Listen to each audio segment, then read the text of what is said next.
Hi friends welcome to रेन्ना समयल इनके என்ன சமையல் பார்க்க போறோம்னா நல்ல மொறுமொறுப்பான இறால் பகோடா தான் பார்க்க போறோம்.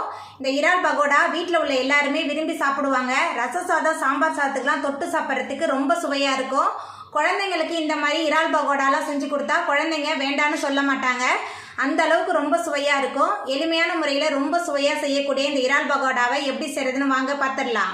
இறால் பகோடா பண்ணுறதுக்கு 2 டேபிள் ஸ்பூன் அளவுக்கு இஞ்சி பூண்டு விழுது சேர்த்துடலாம்.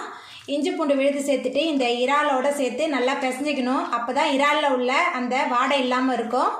இஞ்சி பூண்டு விழுது இறாலில் எல்லா பக்கமும் நல்லா சேர்த்து பிசைஞ்சு விட்டாச்சு. இப்போ இதில் மசாலா தூள்லாம் சேர்த்துடலாம். குழம்பு மிளகாய் தூள் 2 டேபிள் ஸ்பூன் சேர்க்குறேன். கூடவே கரம் மசாலா 1 ஸ்பூன், தனி மிளகாய் தூள் 1 ஸ்பூன், சோம்பு தூள் சேர்த்துக்கலாம். இறாலுக்கு தேவையான அளவுக்கு உப்பு எல்லாத்தையும் சேர்த்துட்டு நல்லா கலந்து விட்டுடலாம். இது கொஞ்சம் காரசாரமாக இருக்கும், நல்ல சுவையாக இருக்கும். குழந்தைங்களும் இந்த மாதிரி செஞ்சு கொடுத்தா விரும்பி சாப்பிடுவாங்க. மசாலா தூள்லாம் சேர்த்துட்டு நல்லா பிசைஞ்சு விட்டாச்சு. இப்போ இதில் மாவு பொருட்கள்லாம் சேர்த்துடலாம். கடலை மாவு 2 டேபிள் ஸ்பூன் அளவுக்கு சேர்த்துக்கிறேன். கூடவே அரிசி மாவு 1 ஸ்பூன், மைதா மாவு 1/2 ஸ்பூன் எல்லாத்தையும் சேர்த்துட்டு நல்லா கலந்து விட்டுடலாம். இப்போ இதில் கொஞ்சமாக தண்ணி சேர்த்து பிசைஞ்சிக்கலாம். தண்ணி ஊற்றக்கூடாது, கொஞ்சமாக தெளிச்சிக்கலாம். தெளிச்சுட்டு நல்லா கலந்து விட்டு பிசைஞ்சு வச்சிடலாம். தண்ணிலாம் சேர்த்துட்டு நல்லா பிசைஞ்சு விட்டாச்சு. இதை ஊரெல்லாம் வைக்க வேணாம். நம்மளோட இறால் பகோடா பண்ணுறதுக்கு மாவு கலவை ரெடியாக இருக்குது. இப்போ நம்ம எண்ணெயில் போட்டு பொரிச்சு எடுத்துடலாம். இறால் பொரிக்க அடுப்பில் கடாய் வச்சுருக்கேன். இப்போ எண்ணெய் சேர்த்துடலாம்.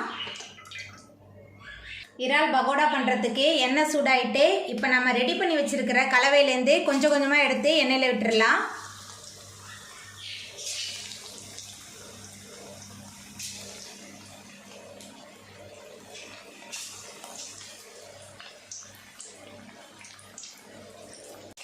இறால் பகோடா ஒரு பக்கம் நல்லா பொரிஞ்சு வர ஆரம்பிச்சிருச்சு. நம்ம அடுத்த பக்கம் திருப்பிடலாம். ரொம்ப சுவையாக இருக்கும் இந்த இறால் பகோடா.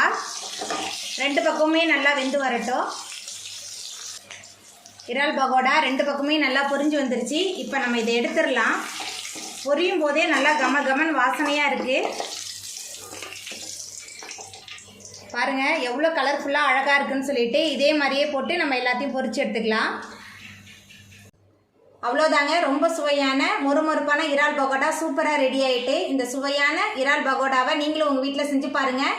இந்த வீடியோ உங்களுக்கு பிடிச்சிருந்தா லைக் பண்ணுங்கள், ஷேர் பண்ணுங்கள், கமெண்ட் பண்ணுங்கள், சப்ஸ்கிரைப் பண்ணுங்கள். அப்படியே பக்கத்தில் உள்ள பெல் பட்டனையும் கிளிக் பண்ணிடுங்க. நன்றி.